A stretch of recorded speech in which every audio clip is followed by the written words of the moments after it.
Assalamualaikum warahmatullahi wabarakatuh. Ketemu lagi di channel Indra Edu.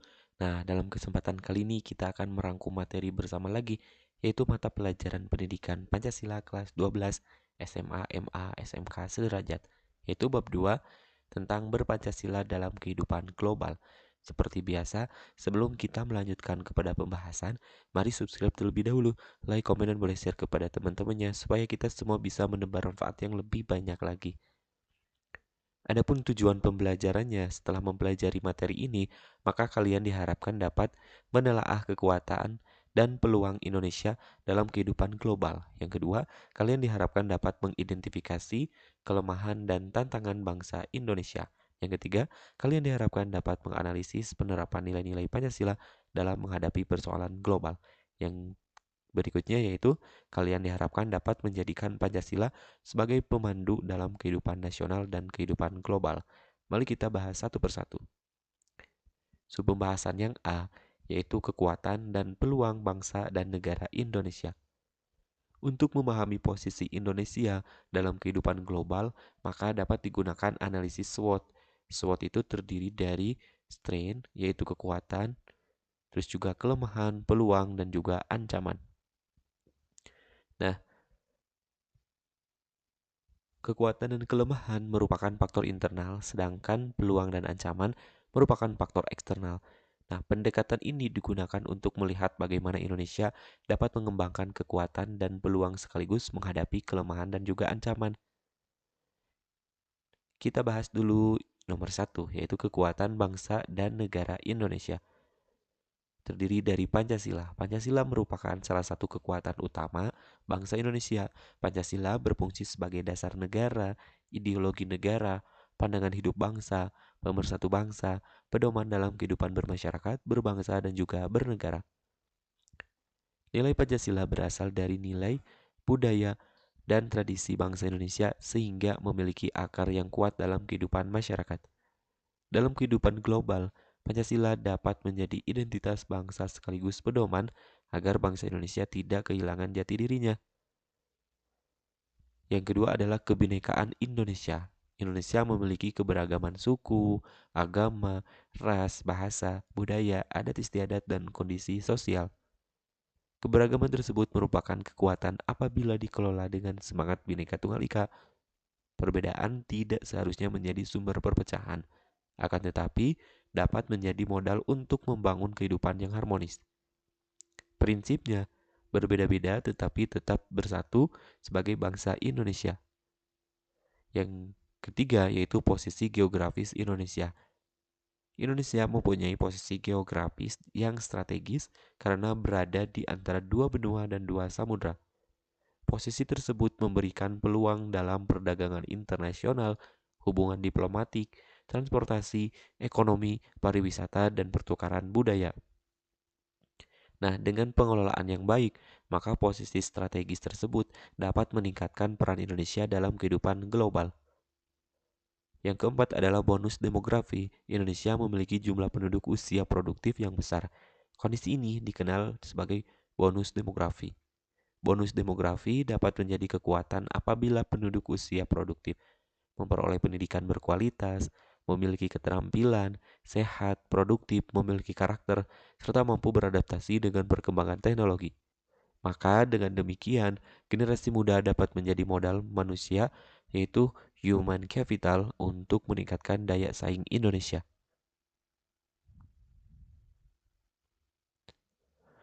Yang kelima adalah kekayaan alam dan budaya. Indonesia mempunyai sumber daya alam yang beragam serta kekayaan budaya yang sangat besar. Kekayaan tersebut dapat dikembangkan melalui ekonomi kreatif, pariwisata, industri, perdagangan, pengembangan produk lokal, serta diplomasi budaya. Namun, pemanfaatannya harus tetap memperhatikan keadilan sosial dan kelestarian lingkungan. Yang berikutnya adalah peluang bangsa dan negara Indonesia. Peluang merupakan kesempatan dari lingkungan eksternal yang dapat dimanfaatkan untuk mencapai tujuan. Ada beberapa peluang Indonesia dalam kehidupan global, antara lain perkembangan teknologi informasi. Teknologi memungkinkan masyarakat Indonesia berkomunikasi dengan masyarakat dunia, memperoleh ilmu pengetahuan, mempromosikan budaya Indonesia, mengembangkan bisnis, mengikuti perkembangan global, namun penggunaan teknologi harus tetap berlandaskan nilai-nilai Pancasila. Yang berikutnya adalah kerjasama internasional. Indonesia memiliki kesempatan untuk memperkuat kerjasama dengan negara lain dalam bidang ekonomi, pendidikan, kesehatan, keamanan, lingkungan, kebudayaan, dan teknologi. Melalui kerjasama internasional, Indonesia dapat berkontribusi dalam menyelesaikan persoalan global. Nah, adapun peluang bangsa dan negara Indonesia yang ketiga adalah peran Indonesia di dunia. Indonesia memiliki peluang untuk semakin aktif dalam organisasi dan forum internasional. Peran tersebut dapat digunakan untuk memperjuangkan perdamaian dunia, keadilan, kemanusiaan, pembangunan berkelanjutan, serta penyelesaian konflik secara damai. Adapun peluang berikutnya adalah nilai Pancasila sebagai solusi global.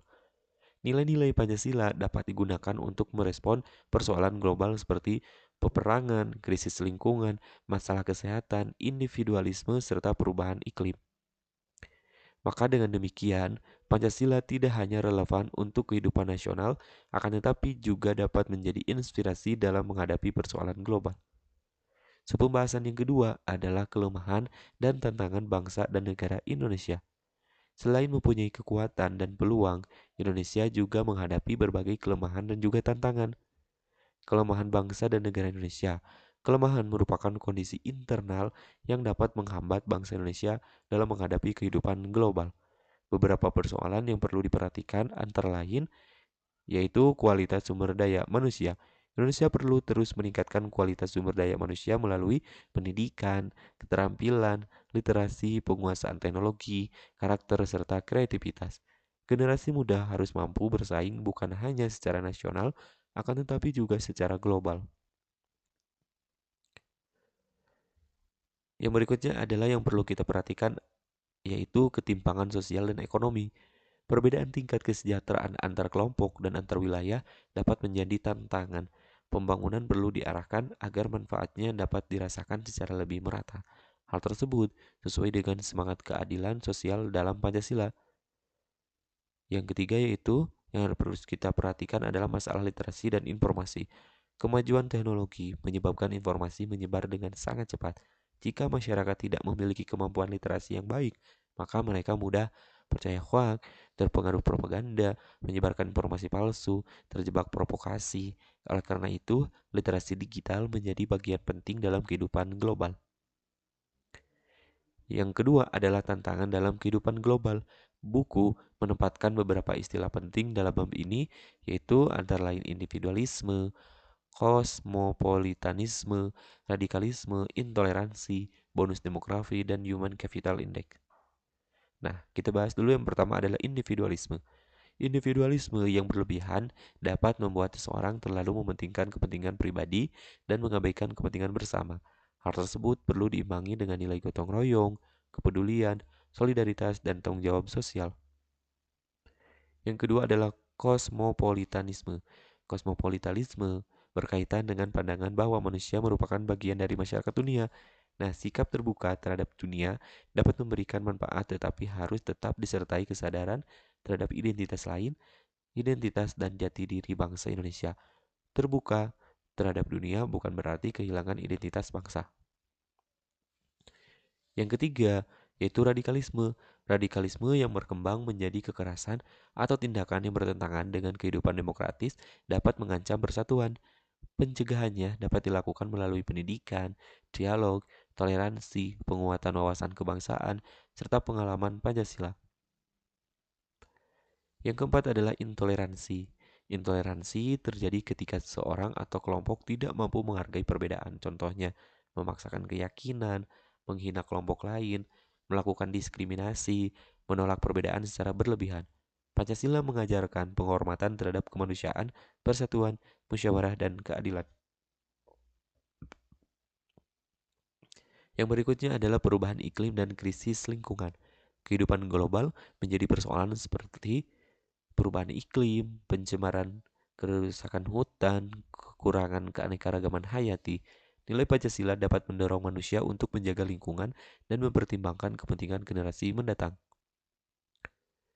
Yang keenam adalah peperangan dan konflik. Konflik dan peperangan merupakan persoalan global yang bertentangan dengan cita-cita perdamaian.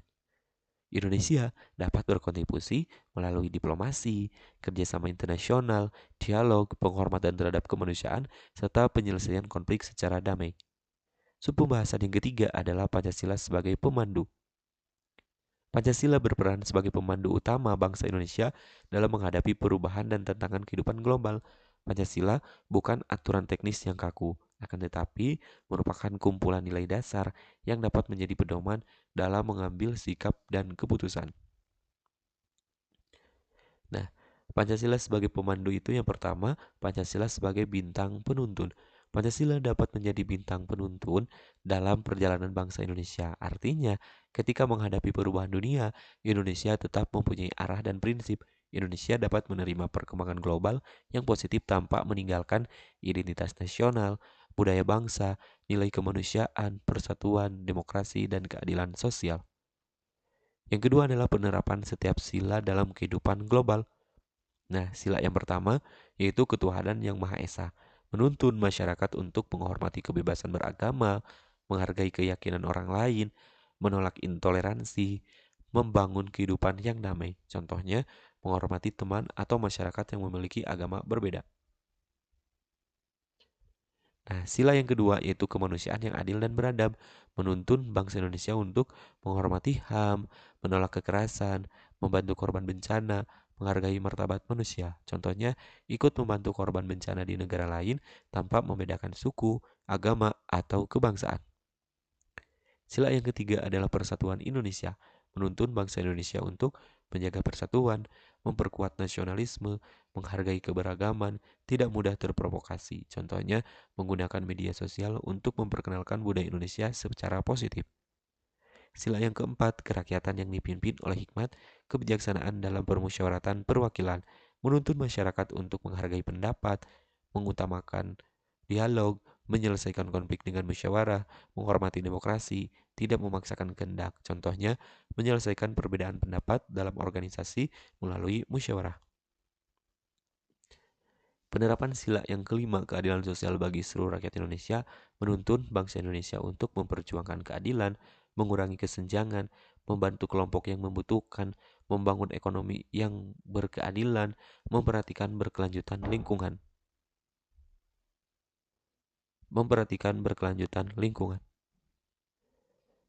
Yang ketiga, Pancasila sebagai solusi menghadapi tantangan global.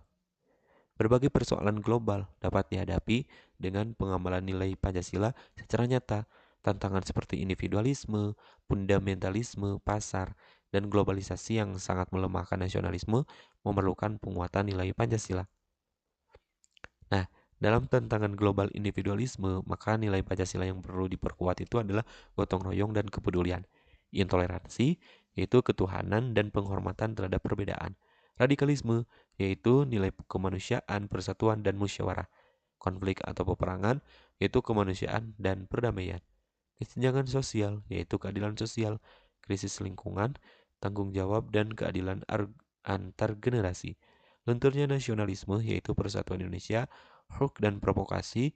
Nilai Pancasila yang diperkuat itu adalah kebijaksanaan dan tanggung jawab. Inti dari bab 2 ini adalah berpancasila dalam kehidupan global, berarti mampu berinteraksi, bekerja sama, dan beradaptasi dengan dunia tanpa kehilangan jati diri bangsa. Ingat 3 hal utama yaitu kekuatan dan peluang. Indonesia memiliki Pancasila, kebinekaan, sumber daya manusia, posisi geografis, kekayaan alam, dan budaya serta peluang kerjasama global. Yang kedua adalah kelemahan dan tantangan. Indonesia menghadapi berbagai persoalan seperti kualitas SDM, ketimpangan, individualisme, intoleransi, radikalisme, perkembangan teknologi, krisis lingkungan, dan perubahan global. Yang ketiga adalah Pancasila sebagai pemandu, yaitu Pancasila menjadi pedoman agar Indonesia dapat terbuka terhadap dunia tetapi tetap berkarakter dan berjati diri Indonesia. Sekian dan terima kasih. Sampai jumpa di video berikutnya. Semoga bermanfaat. Kami akhiri. Assalamualaikum warahmatullahi wabarakatuh.